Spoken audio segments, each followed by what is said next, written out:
Right, so Fugazied is going to do us a little tutorial here. So we're going to give him a little bit to kind of do his little setup, but he's going to show us something else, and I believe this is going to have to do with a little bit of voxel massing. Alright, so I'm going to show you how to figure out and move around inside this voxel cube to make voxels. What we're going to do is we're going to build the shapes needed for this, because it's only really like two or three shapes for this little angled line from scratch. All right.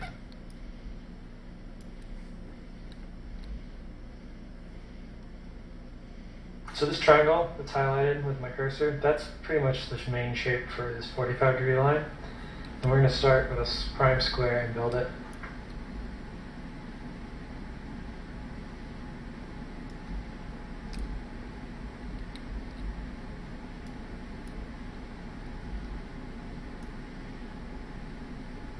Alright, so this is our starting square, and we need to get it into the shape of the triangle.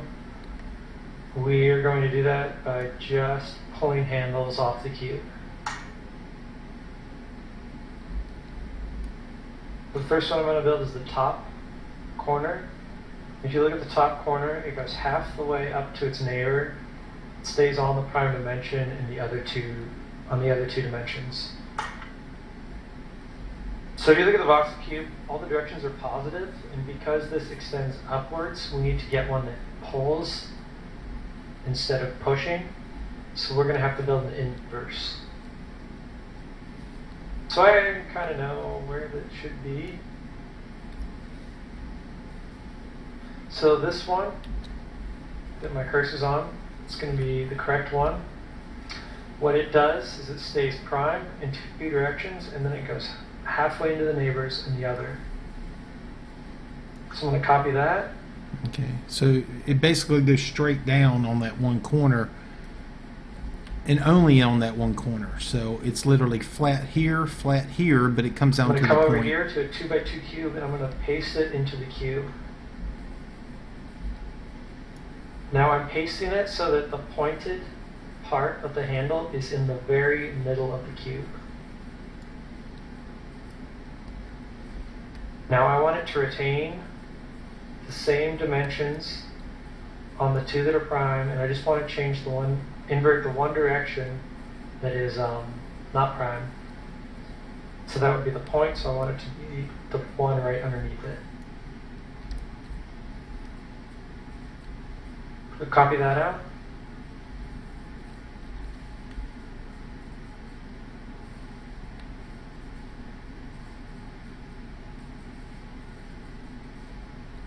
And line it up and paste it in, and there you can see that it pulled that corner up to the same as where it is in the triangle. Now it's going to be the same. If you put my cursor on it, it's identical on the bottom, so I'm going to copy that handle down below too. Okay, so you pasted it into the cube and then copied the one under it and then mirrored it so to be able to put it on the top, correct? Yeah, that's correct. Because you want the shaped corner to be like kitty cornered with the block in the center of the reactor. And also another thing with working with reactors, pretty much almost all the time you want to use mirrors and you do not want to use rotates. Just as a general rule of thumb. I just try and avoid the rotating key, and it makes it much simpler for me. Okay. So now if you look at the middle cube on this side, it's pretty much correct. Now what we need to do is build the opposite on the other side. So if you look out here, and why I chose this because it's really easy, we're just going to use the same one again. This is halfway into the block, and it's prime, stays prime in the other two dimensions. So I can just take that handle we grabbed and paste it in. Again, I'm going to reflect it so that it's pushing the correct corner.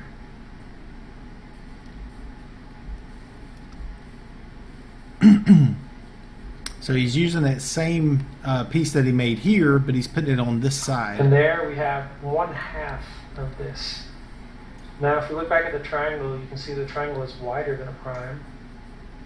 So it's one and it goes halfway into its neighbors. So we need to get a corner that stays prime on one direction and then it changes on two. Okay.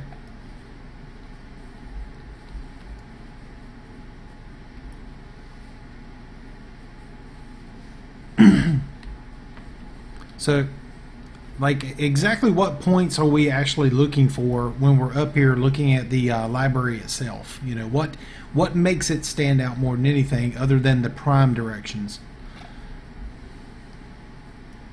Well, they move like in order. So this row here, since I know that I want one that's just pushed out from front to back, if I look at this row, I can see that on this side it's flat.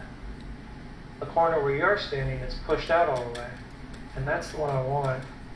And then each of these ones in between is just a slight variation until it gets all the way out.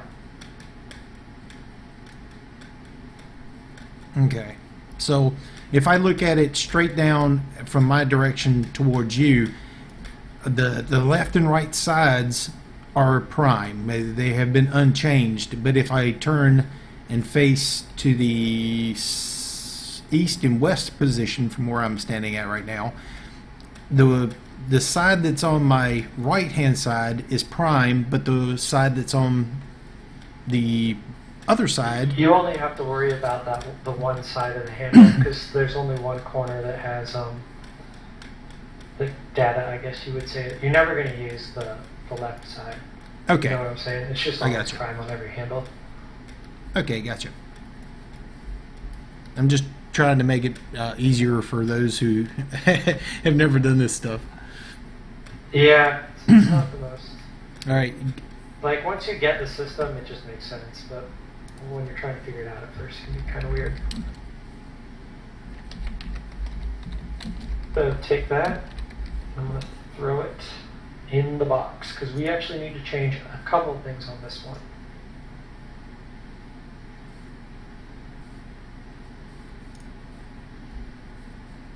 Well, here, I can show you what will happen if we don't change anything.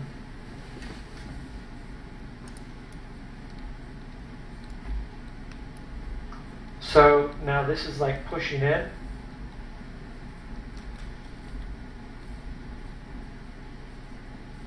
Okay.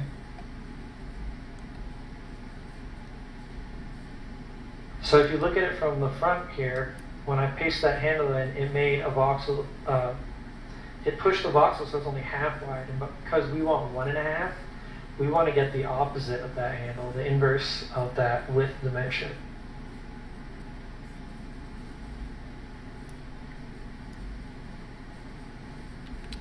Okay, so we're using the cube to reverse it again. Yep.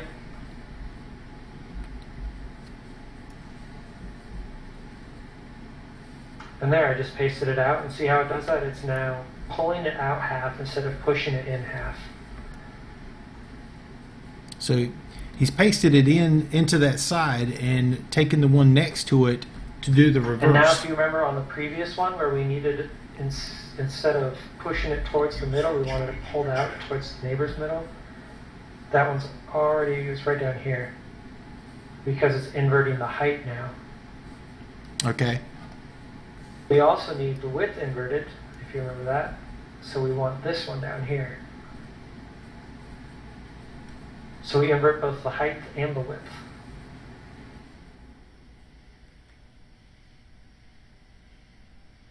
Greetings, guys. Okay.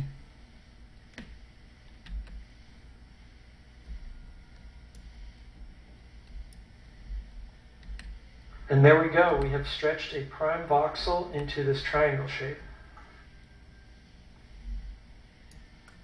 And while that might have seemed like a pain, this triangle shape is actually pretty awesome. Yeah, we were working with some of that the triangles earlier to create that lattice work. We also created a flat version for the wall section, which actually is pretty cool.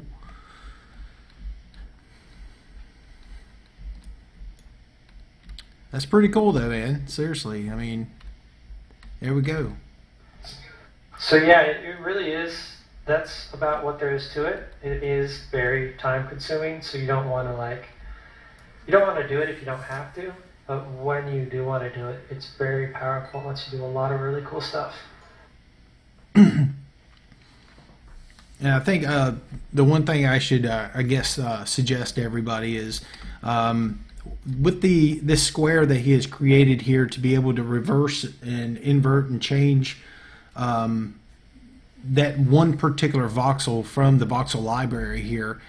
If you're unfamiliar with what each one does, copy out each individual one and set them up. There's one.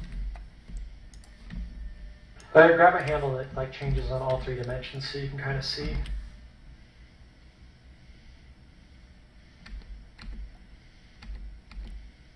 I'm just going to break this one apart here so there's some space in between them so you can actually see the differences for each one.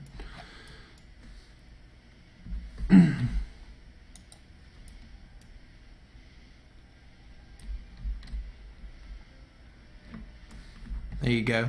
So, well, you can see it right there. You can see how it puckers out and actually comes down into a point like this. And it comes down into a sharp point. And how each one of them will react to whatever it is that you put it next to. So he's got it broken down right here. How that one voxel treats all the voxels that are around it. So you can actually be able to figure out each individual one of how it's going to actually react with whatever voxel you actually place it next to, and it'll help you be able to create your own individual one.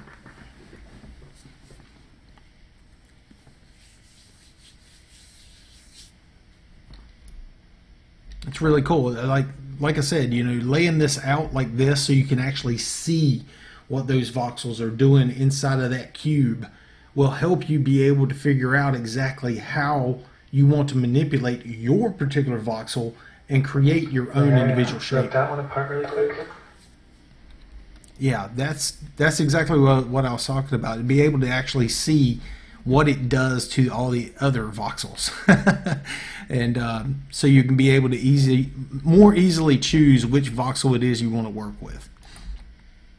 Yeah, so the issue is that if we had every single one of these shapes in a library, the cube would just be gigantic. So we just store all these positive shapes, and then when we want to make an inverse, we just throw it in this little cube.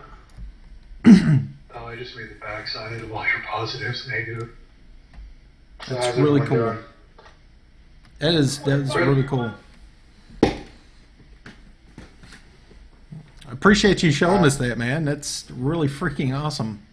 Really quick tutorial on some actual custom voxeling there. And it's amazing. Yeah, no problem. It's kind of, once you get your head wrapped around it, it's easier than it seems. Put it that way. It's really cool how clean that shape comes out too.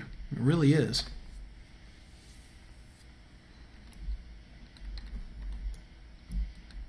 Yeah, that's one of the advantages of it, is you have a bit more control than, I guess, the smooth tool or another method would give you. It's definitely more time consuming, but you do get that aspect of control. Yeah, and everybody's saying thanks, Fugazied. Everybody's saying it in chat right now, so I'm pretty sure they all really appreciate that.